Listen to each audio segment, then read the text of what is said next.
querido ouvinte, bom dia! Você está escutando o ODR Entrevista, o podcast do Observatório de Regionalismo. Nós estamos disponíveis também no Spotify, no Google Podcast e no nosso canal no YouTube. Eu sou a sua hostess, Tainá Siman. Eu estou aqui também com a Bárbara Neves. Olá, Bárbara! Oi, Tainá. Boa tarde, ou bom dia, ou boa noite para quem está escutando ou vendo a gente pelos canais que a Tainá mencionou. Meu nome é Bárbara Neves e hoje a gente vai ter como convidado do nosso segundo podcast o professor Marcos Maurer de Sales, professor da Universidade Federal do Estado de São Paulo, Unifesp, professor pesquisador do Observatório de Regionalismo, pesquisador visitante do IPEA, mestre e doutor em integração latino-americana pela USP, e ex-funcionário da Secretaria do Mercosul. Então, já agradecendo a presença do professor Marcos, seja muito bem-vindo ao nosso podcast. Obrigado, Bárbara, obrigado, Tainá, pelo convite. Bom dia, boa tarde, boa noite a todos que nos escutam e que nos acompanham aqui no podcast do ODR. Bom, hoje, então, a gente vai falar um pouco sobre o Mercado Comum do Sul, né, o Mercosul, no âmbito econômico. Então, eu vou começar fazendo algumas perguntas para o professor Marcos e a gente vai desenvolvendo a nossa discussão. Professor Marcos, no marco de 30 anos do Mercosul, né, e tendo trabalhado na Secretaria, quais foram, na sua percepção, os principais avanços e desafios da agenda econômica comercial do bloco? Isso levando em consideração que houveram alguns processos de renovação do bloco, né? Então, se você puder falar um pouco disso para a gente. É um tema bastante instigante tentar compreender o Mercosul na sua agenda econômica, comercial, a partir dos seus avanços regulatórios. Essa ideia de que as regras, as instituições podem e devem alterar, digamos, o espaço regulatório para o desenvolvimento econômico e comercial, é uma coisa muito clara e muito presente, eu acho que na ideia de quem compreende, busca entender processos de integração regional. Integração regional é balizada e ela é compreendida e ela é fomentada através de instituições, através de normas, através de regras. E através do direito da integração econômica, se assim a gente já pode ir direcionando para o tema central. E é nisso que a gente percebeu, e isso acho que é um dos papers recentes que a gente está escrevendo aí junto com para a Carta Fomerco, convidada pela professora Regiane e professor Cairo. A gente teve um texto recente sobre análise dos impactos regulatórios do relacionamento externo-Mercosul, vai sair em seguida. A gente percebeu, basicamente, o que a gente está tentando demonstrar numa análise de um período recente, 2016 para cá. A gente tem um período de renovação regulatória muito importante no Mercosul, nesses últimos 5 anos, que fez com que o Mercosul saísse de uma defasagem de regras que faziam com que o Mercosul ficasse pouco atrativo para relacionamento externo, em termos de negociação de novos acordos, de sócios externos, e para justamente na onda de atração de investimentos, atração de serviços, participar de um novo conjunto de regras e de movimentos multilaterais, tanto da OMC quanto da OCDE. O Mercosul se percebia, e o Mercosul e seus sócios percebiam muito desatualizados, muito defasados.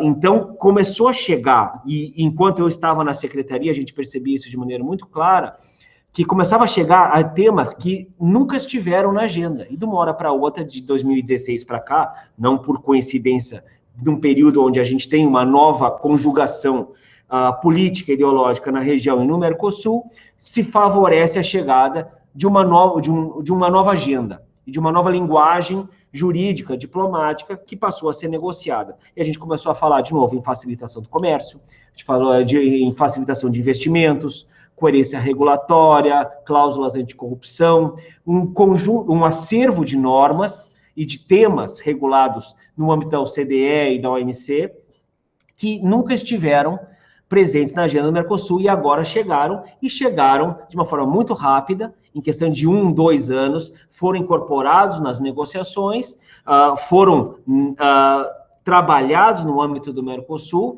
e rapidamente já foi criado protocolos intra-Mercosul nessas temáticas para, de uma certa forma, preparar o Mercosul como uma plataforma para negociação de acordos tanto intra-regionais quanto extra-regionais. Então, aí, nesse acervo de temas, aí, a gente começou a perceber um novo conjunto de regras surgindo que tornou o Mercosul, outra vez, atrativo para a negociação de acordos tanto intra-regionais quanto extra-regionais.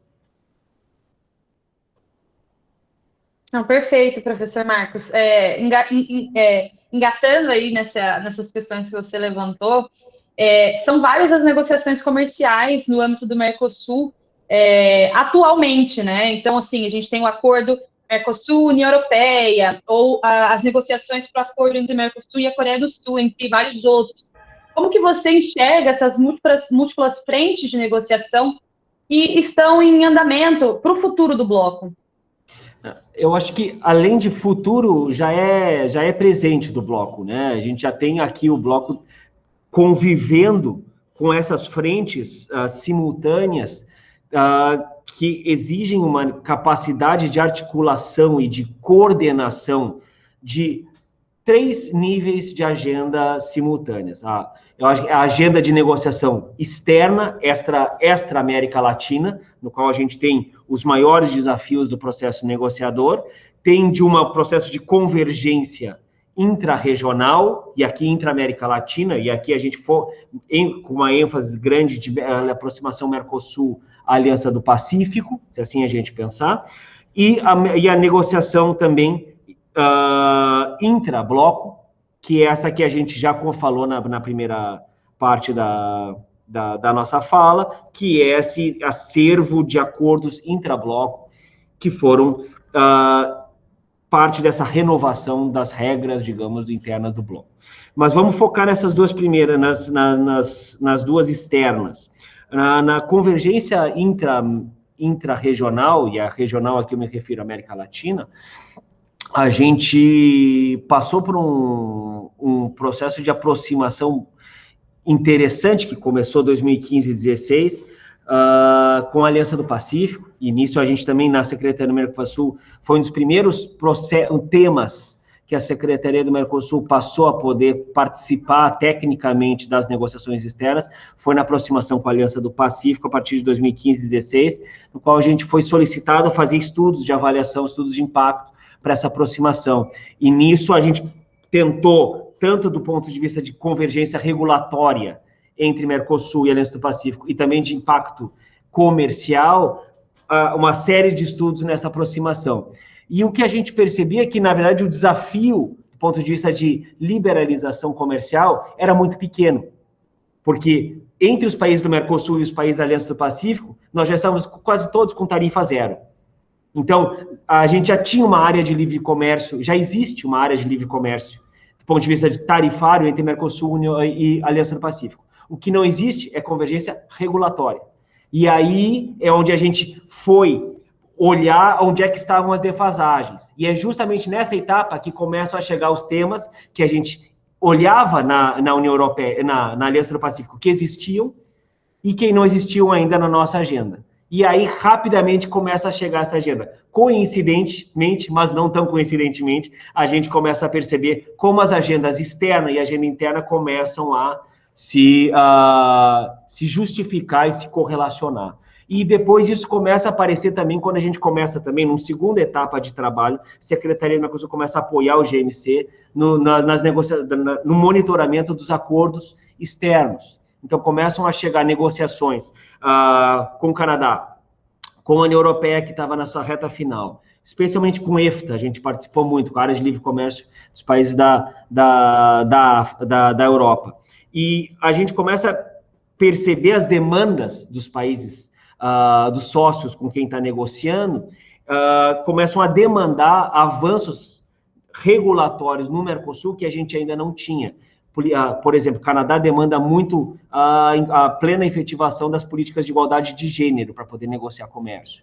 Então, e é uma agenda que a gente tem, do ponto de vista interno, que não está relacionada a comércio ainda. Então, começou todo um esforço interno de tentar se adaptar a essas demandas dos sócios externos, do ponto de vista, justamente, de convergência regulatória. Então, isso é onde a gente começou a perceber esforços internos para poder melhor se inserir globalmente.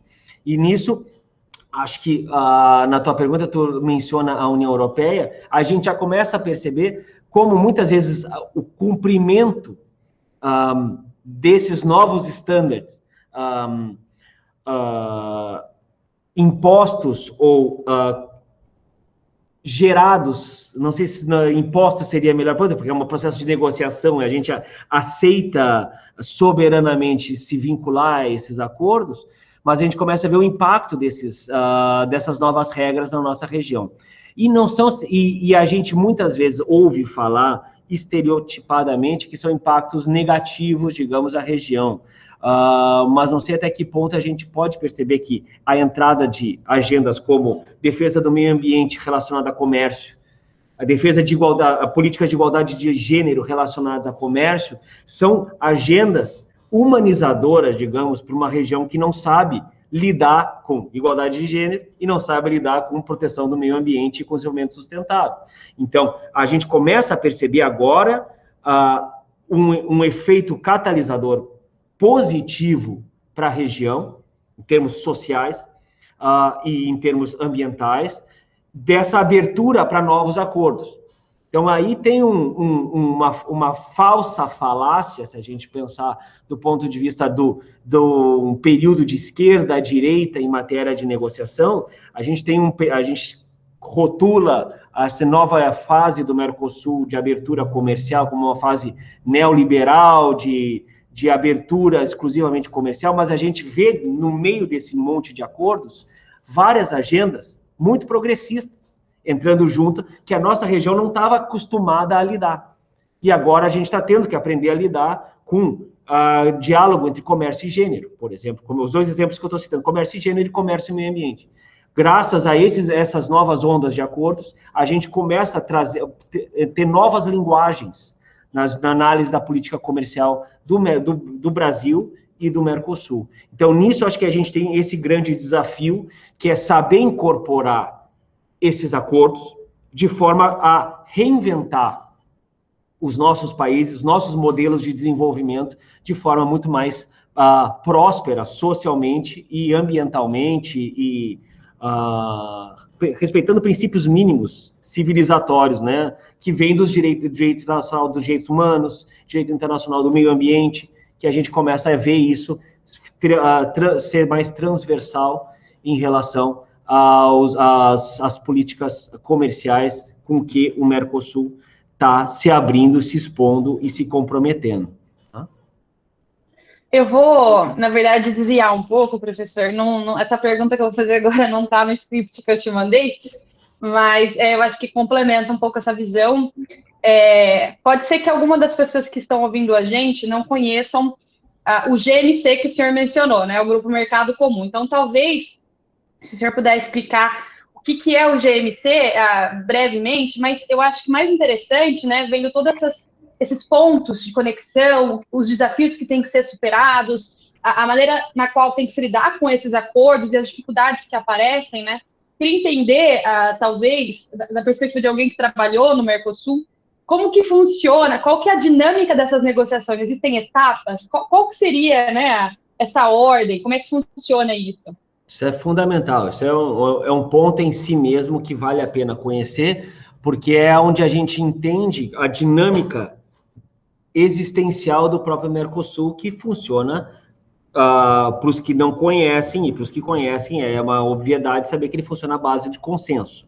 E esse consenso intergovernamental não relega a nenhuma estrutura do bloco, nem ao Grupo Mercado Comum, que é o órgão, digamos, decisório executivo do Mercosul, muito menos a Secretaria do Mercosul, que é um órgão administrativo de apoio, tanto administrativo quanto logístico, quanto técnico, nenhuma capacidade decisória. Quem decide no última ratio, na última momento, é o consenso dos 4 países. E isso, trazendo para a nossa agenda de negociações externas, existe um compromisso fundacional desde o desde o Tratado de Assunção e depois estabelecido no Protocolo de Ouro Preto, de negociações conjuntas. Obviamente, condicionar a ideia de que o Mercosul é uma união aduaneira e de que toda concessão tarifária concedida a um terceiro país de fora do bloco tem que ser uma concessão comum. Portanto, é impossível pensar que um dos países do bloco faça uma concessão tarifária, faça uma abertura tarifária que não seja uma abertura consensuada dos 4 para manter a lógica de união aduaneira. Então, isso eu acho que, para entender que o Mercosul, desde sua fundação, reforçada depois em 2000, com a decisão 3200, que negociações comerciais do bloco são negociações em conjunto. E acordos só podem ser firmados se forem firmados por todos os estados partes do Mercosul. Isso é assim que está, em linhas gerais, o compromisso, digamos, interno do Mercosul para essas negociações. E isso é o que vai ser o fator mobilizador e o fator inibidor, ao mesmo tempo, de todas as negociações externas do bloco. Se não existe consenso dos 4, não se avança ou se avança, né? Então, a depender se os 4 países têm interesse em determinado sócio, têm relações diplomáticas com os 4, com aquele determinado sócio, eles podem avançar e podem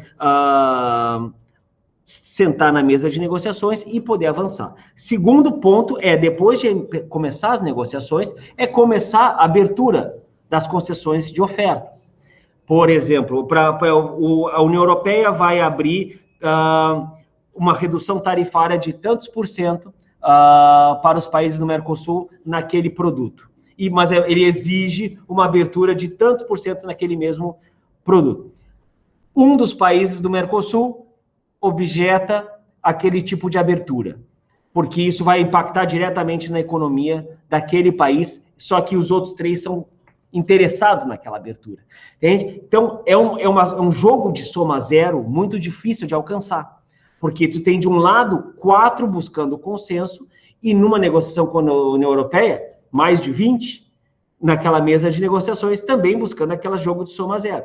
Então, nisso, negociações entre 2 blocos são ainda mais complexos. Se uma negociação de um acordo bilateral entre 2 estados já é complexo, entre 2 blocos é ainda mais, porque sempre tem o consensual interno para aquela abertura, ou para aquela abertura do bloco, ou para a abertura proposta para a contraparte com quem está se negociando.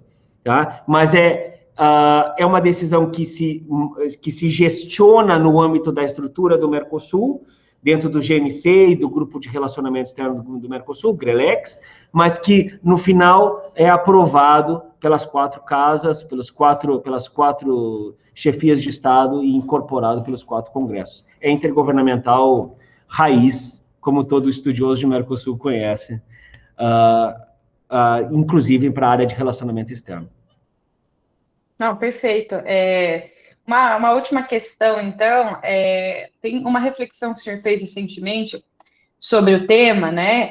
É apontado que o Mercosul ele é importante para os países, mas o nível de conhecimento público a respeito do bloco, ele está muito aquém dessa relevância. Em termos de estratégia de desenvolvimento econômico, integração regional e de inserção internacional, quais os caminhos que o senhor enxerga para superar essa limitação? Eu acho que isso é importante reforçar aí nesse ponto exatamente esse tripé que eu busco destacar do Mercosul, da relevância que ele representa tanto para o Brasil quanto para todos os sócios e todos os Estados partes, os membros do Mercosul, que é a ideia de que ele é importante tanto do ponto de vista de espaço de integração regional, ele é um espaço por onde se canaliza um movimento enorme de complementariedade econômica, normativa, regulatória, humana, que é as múltiplas dimensões da integração regional hoje, que o Mercosul busca atacar.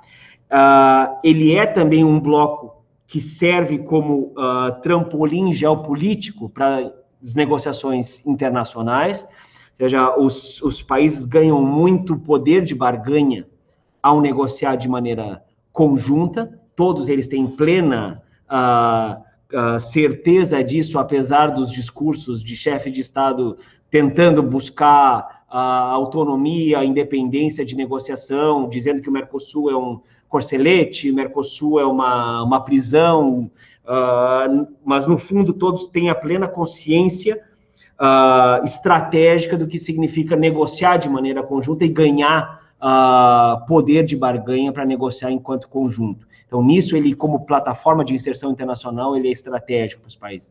E também como fator e como ferramenta de desenvolvimento econômico e social. O Mercosul, há muito tempo, é contemplado em todas as grandes elaborações de políticas públicas, econômicas, de cada um dos países membros, é contemplado nessa escala regional que hoje ele é do ponto de vista econômico. Então, a gente tem aqui esse universo para pensar Mercosul para muito além de um espaço de integração regional. E isso com todas as suas implicâncias positivas e negativas que ele se repercute, porque torna muito mais desafiador pensar essa integração. E ela é ainda mais desafiadora, acho que por sua falta de transparência, por sua falta de apropriação pública, democrática que existe em relação ao próprio bloco. Bloco que possui uma organização que é parte das nossas estruturas de Estado, ele é também administração pública nacional, mas regional, e a gente tem pouquíssimo apego ao Mercosul enquanto uma coisa nossa. E isso acho que é um espaço que torna muito difícil ter carinho pelo Mercosul, quando a gente consegue perceber pouca ou quase nenhuma o trabalho público sendo feito de apropriação republicana da estrutura do Mercosul. Estando dentro da Secretaria do Mercosul, a gente percebia de forma muito clara a falta de diálogo com entidades públicas, autarquias públicas, com universidades, com sociedade civil, pouquíssimo tipo de intercâmbio dentro da estrutura do bloco com a realidade local, nacional e regional. Então, isso era muito difícil. Caminhos para isso, há ferramentas que já foram construídas, já existiram com maior intensidade, algumas foram extintas, como as cúpulas sociais, como a abertura para participação social, para movimentos sociais, todo um conjunto de mecanismos de consultas públicas que poderia existir, maior transparência da parte documental. Aqui todos que são pesquisadores na área Mercosul sabem a dificuldade que é ter acesso a documentos, investir na visibilidade do Mercosul como ferramenta pública de integração e de desenvolvimento. Ou seja, tem um acervo de iniciativas que, volta e meia, os estados tentam transformar isso em prioridade, investem nisso e depois isso se esvaece, porque outras prioridades surgem no meio do caminho. E também, por fim, eu acho que é importante a gente pensar também o papel da academia e da sociedade civil nisso, né? Que papel as universidades têm em relação a isso, que os think tanks têm em relação a isso, de como encarar a Mercosul como agenda de trabalho, e não só como agenda acadêmica. A Mercosul não é uma organização internacional que deve estar apenas para títulos qualis, né? Ele é administração pública cotidiana, ele tem, então, esse trabalho de divulgação extensionista do bloco, de fazer documentos de popularização, de instrução, de conscientização, para além dos estereótipos sobre o que é o Mercosul. Eu acho que é um papel fundamental das universidades. O grupo de pesquisadores de pesquisadores que trabalham no Mercosul, muitos deles têm essa clareza e trabalham com esse nível de orientação, justamente acho que pelo tipo de aderência que tem ao tema, e eu acho que isso é um desafio constante a gente fazer do Mercosul uma agenda de pesquisa prática, uma agenda de trabalho mais pragmática dentro das universidades brasileiras, e não só das brasileiras, uruguaias, argentinas e paraguaias, fazer as pontes entre o global e o internacional e o local é sempre muito, muito desafiador.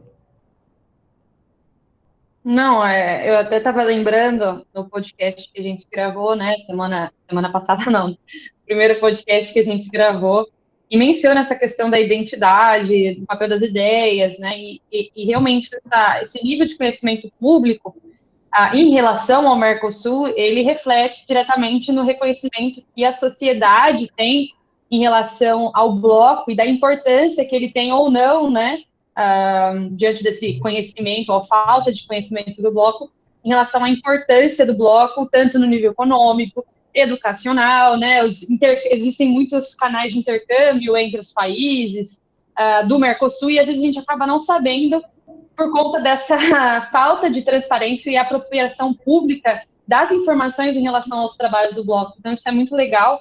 E eu aproveito esse gancho do professor Marcos para divulgar a mesa que o professor Marcos está organizando de debate para a próxima semana.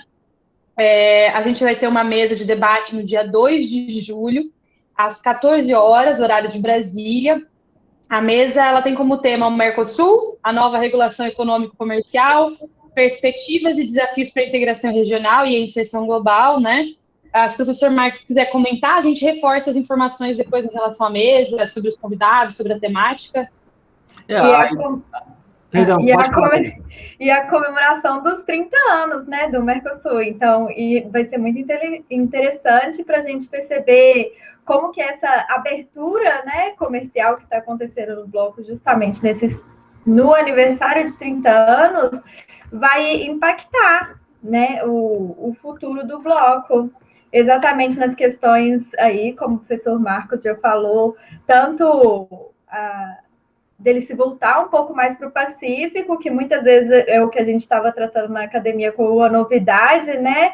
E já descobrimos que talvez de novidade não é tanto assim, é uma relação que sofreu mais uma intensificação. E além de que muitas vezes as pessoas acreditam que a agenda econômica ela é só econômica, sendo que na verdade ela carrega vários temas juntos com ela, né? Como o professor Marcos já falou, da questão ambiental e de gênero.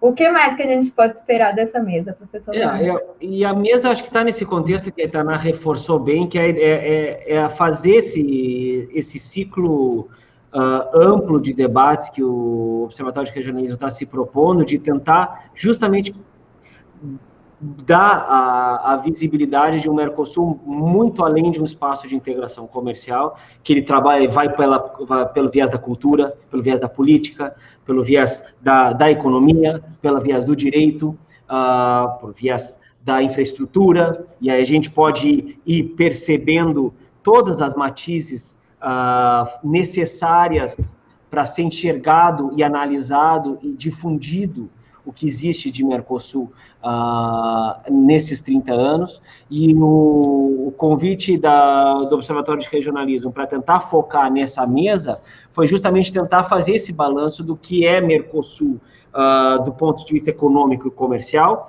mas aqui eu tentei buscar, junto com o ODR, canalizar um grupo de convidados que pudessem olhar a fronteira entre o direito e a economia, o direito e o comércio, para a gente perceber justamente essa dinâmica entre regulação e integração econômica, regulação e inserção internacional. O mundo da Law and Economics, que é como linha de trabalho, é muito pouco trabalhado quando a gente olha isso para o aspecto da integração regional. E os convidados que a gente vai trazer para essa mesa tem ampla experiência nessa análise, cada um nas suas experiências. A professora Julieta, muito mais conhecedora da política externa comercial argentina, e na sua relação com a Organização Mundial do Comércio. Professora Madalena, a partir da perspectiva do conhecimento da realidade uruguaia, especialmente na área de investimentos, na atração de investimentos, na relação de sistemas de solução de controvérsias, e o professor Gustavo Rojas, com a realidade paraguaia, muito especialista na área de cadeias regionais e cadeias globais de valor, e percebendo esse acervo de acordos que eu busquei comentar com vocês aqui nesse início, perceber eles como fatores ou geradores ou inibidores de um processo de integração regional mais endógeno ou não, um processo de inserção internacional mais condizente com as novas cadeias globais de valor ou não, processos ou acordos que podem estimular um melhor modelo de desenvolvimento econômico e social para a região ou não. Então, isso são perguntas, e eu em todos eles eu falei sim ou não, porque eu ainda acho que é uma agenda que carece de muita análise e muita apropriação, digamos, rigorosa, técnica, para a gente saber o que pacote é esse que a gente está herdando desde toda essa abertura Mercosul, que está caindo no Congresso Nacional, vai passar por diversos processos de ratificação, e a gente tem que saber se posicionar como país, se a gente quer ou não esse impacto na nossa realidade para o futuro do Brasil e da região. Porque esses acordos geram efeitos, não agora, é agora, mas eles são transformadores, e o direito internacional tem esse fundo de ser um efeito, um impacto gerador de um novo modelo, digamos, de Estado, que a gente começa a conceber a partir desse acervo. Então, é basicamente esse debate que busca a interação entre várias áreas de conhecimento, que é isso que é a integração regional, isso que é o Mercosul, e isso que o ODR está se propondo a fazer com o ciclo de debates, que a gente já convida todas e todos a estarem conosco na semana que vem, para esse debate, participar e prestigiar os nossos convidados. Bom, só aproveitando, né, essa fala do professor, para reforçar o convite, né, a nossa mesa vai ser no dia 2 de julho de 2021, né, vai que alguém está ouvindo esse podcast no ano que vem,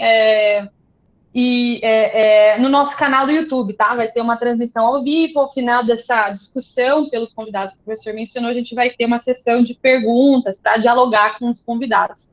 Então, no dia 2 de julho, às 14 horas, horário de Brasília, no nosso canal do YouTube, com transmissão ao vivo. E aí eu aproveito para agradecer novamente a participação do professor Marcos nesse nosso episódio, né, pelas respostas às nossas perguntas, por ter compartilhado um pouco do seu conhecimento e da sua experiência, e agradecer a todo mundo que está ouvindo a gente nesse segundo episódio do podcast do ODR.